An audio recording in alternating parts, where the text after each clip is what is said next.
How to Succeed, or Stepping Stones to Fame and Fortune, by Orison Swett Marden. Chapter 5. What Shall I Do? No man ever made an ill figure who understood his own talents, nor a good one who mistook them. Swift. Blessed is he who has found his work. Let him ask no other blessing. Carlyle. Whatever you are by nature, keep to it. Never desert your line of talent. Be what nature intended you for, and you will succeed. Be anything else, and you will be 10,000 times worse than nothing. Sydney Smith. He who is false to present duty breaks a thread in the loom, and will find the flaw when he may have forgotten its cause. Beecher. I am glad to think I am not bound to make the world go round, but only to discover and to do, with cheerful heart, the work that God appoints. Jean Ingelow. Do that which is assigned you, says Emerson, and you cannot hope too much or dare too much. There is at this moment for you an utterance brave and grand as that of the colossal chisel of Phidias, or trowel of the Egyptians, or the pen of Moses or Dante, but different from all these. I felt that I was in the world to do something, and thought I must, said Whittier, thus giving the secret of his great power.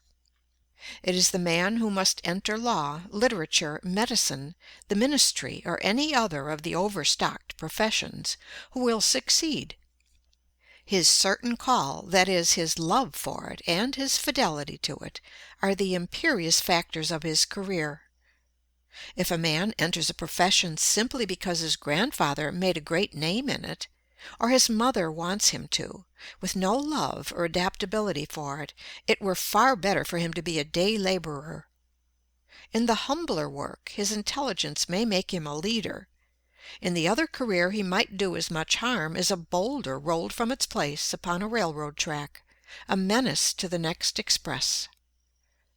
Lowell said, "It is the vain endeavor to make ourselves what we are not that has strewn history with so many broken purposes and lives left in the rough." The age has no aversion to preaching as such, said Phillips Brooks. It may not listen to your preaching. But though it may not listen to your preaching, it will wear your boots, or buy your flour, or see stars through your telescope. It has a use for every person, and it is his business to find out what that use is. The following advertisement appeared several times in a paper without bringing a letter. Wanted.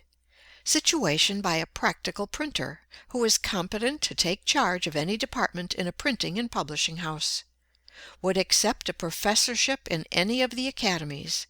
Has no objection to teach ornamental painting and penmanship, geometry, trigonometry, and many other sciences. Has had some experience as a lay preacher. Would have no objection to form a small class of young ladies and gentlemen to instruct them in the higher branches. To a dentist or chiropodist he would be invaluable, or he would cheerfully accept a position as bass or tenor singer in a choir. At length there appeared this addition to the notice. P.S. Will accept an offer to saw and split wood at less than the usual rates. This secured a situation at once, and the advertisement was seen no more. Don't wait for a higher position or a larger salary. Enlarge the position you already occupy. Put originality of method into it. Fill it as it never was filled before. Be more prompt, more energetic, more thorough, more polite than your predecessor or fellow workman. Study your business, devise new modes of operation, be able to give your employer points. The art lies not in giving satisfaction merely, not in simply filling your place, but in doing better than was expected, in surprising your employer, and the reward will be a better place and a larger salary. He that hath a trade, says Franklin, hath an estate, and he that hath a calling hath a place of profit and honor. A plowman on his legs is higher than a gentleman on his knees. Follow your bent. You cannot long fight successfully against your aspirations. Parents, friends, or misfortune may stifle and suppress the longings of the heart, by compelling you to perform unwelcome tasks. But, like a volcano, the inner fire will burst the crusts which confine it and pour forth its pent-up genius and eloquence in song, in art, or in some favorite industry. Beware of a talent which you cannot hope to practice in perfection. Nature hates all botched and half-finished work, and will pronounce her curse upon it. Your talent is your call.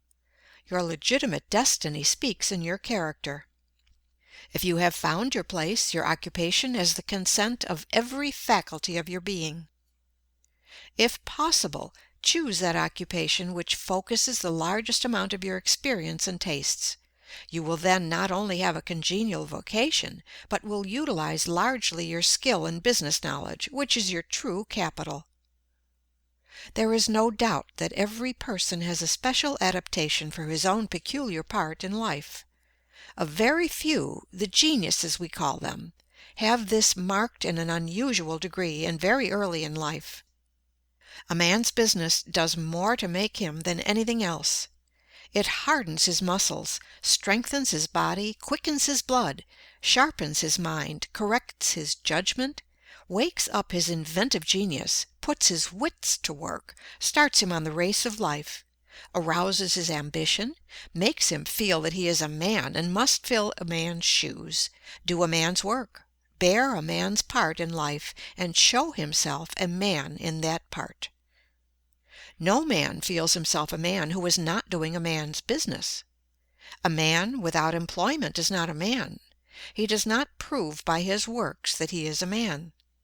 150 pounds of bone and muscle do not make a man. A good cranium full of brains is not a man. The bone and muscle and brain must know how to do a man's work, think a man's thoughts, mark out a man's path, and bear a man's weight of character and duty before they constitute a man. Whatever you do in life, be greater than your calling. Most people look upon an occupation or calling as a mere expedient for earning a living. What a mean, narrow view to take of what was intended for the great school of life, the great man-developer, the character builder, that which should broaden, deepen, heighten, and round out into symmetry, harmony, and beauty, all the God-given faculties within us. How we shrink from the task and evade the lessons which were intended for the unfolding of life's great possibilities into usefulness and power, as the sun unfolds into beauty and fragrance the petals of the flower. Girls, you cheapen yourselves by lack of purpose in life, says Rena L. Minor. You show commendable zeal in pursuing your studies. Your alertness in comprehending and ability in surmounting difficult problems have become proverbial. 9 times out of 10 you outrank your brothers thus far, but when the end is attained, the goal reached, whether it be the graduating certificate from a graded school or a college diploma, for 9 out of every 10 it might as well be added thereto, dead to further activity, or sleeping until marriage shall resurrect her. Crocheting, placking, dressing, visiting, music, and flirtations make up the sum total for the expense and labor expended for your existence. If forced to earn your support, you are content to stand behind a counter, or teach school term after term in the same grade, while the young men who graduated with you walk up the grades, as up a ladder, to professorship and good salary, from which they swing off into law, physics, or perhaps the legislative firmament, leaving difficulties and obstacles like nebula in their wake. You girls, satisfied with mediocrity, have an eye mainly for the main chance, marriage. If you marry wealthy, which is marrying well according to the modern popular idea, you dress more elegantly, cultivate more fashionable society, leave your thinking for your husband and your minister to do for you, and become in the economy of life but a sentient non-entity.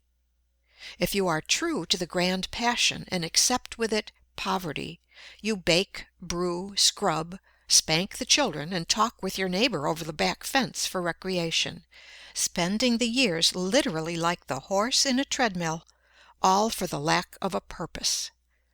A purpose sufficiently potent to convert the latent talent into a gem of living beauty, a creative force which makes all adjuncts secondary, like planets to their central sun.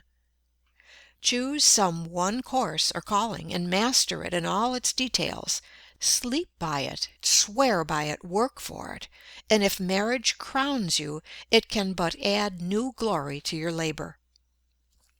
Dr. Hall says that the world has urgent need of girls who are mother's right hand, girls who can cuddle the little ones next best to mama, and smooth out the tangles in the domestic skein when things get twisted, girls whom father takes comfort in for something better than beauty, and the big brothers are proud of for something that outranks the ability to dance or shine in society.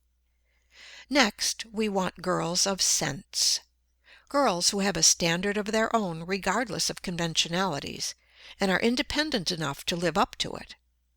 Girls who simply won't wear a trailing dress on the street to gather up microbes and all sorts of defilement. Girls who don't wear a high hat to the theater or lacerate their feet with high heels and endanger their health with corsets. Girls who will wear what is pretty and becoming and snap their fingers at the dictates of fashion when fashion is horrid and silly. And we want good girls, girls who are sweet, right straight out from the heart to the lips, innocent and pure and simple girls, with less knowledge of sin and duplicity and evil doing at 20 than the pert little schoolgirl of 10 has all too often. And we want careful girls and prudent girls who think enough of the generous father who toils to maintain them in comfort, and of the gentle mother who denies herself much that they may have so many pretty things, to count the cost and draw the line between the essentials and non-essentials. Girls who strive to save and not to spend. Girls who are unselfish and eager to be a joy and a comfort in the home, rather than an expense and a useless burden. We want girls with hearts, girls who are full of tenderness and sympathy, with tears that flow for other people's ills, and smiles that light outward their own beautiful thoughts. We have lots of clever girls and brilliant girls and witty girls. Give us a consignment of jolly girls, warm-hearted and impulsive girls, kind and entertaining to their own folks, and with little desire to shine in the garish world. With a few such girls scattered around, life would freshen up for all of us, as the weather does under the spell of summer showers. End of chapter 5. Recording by Pamela Krantz.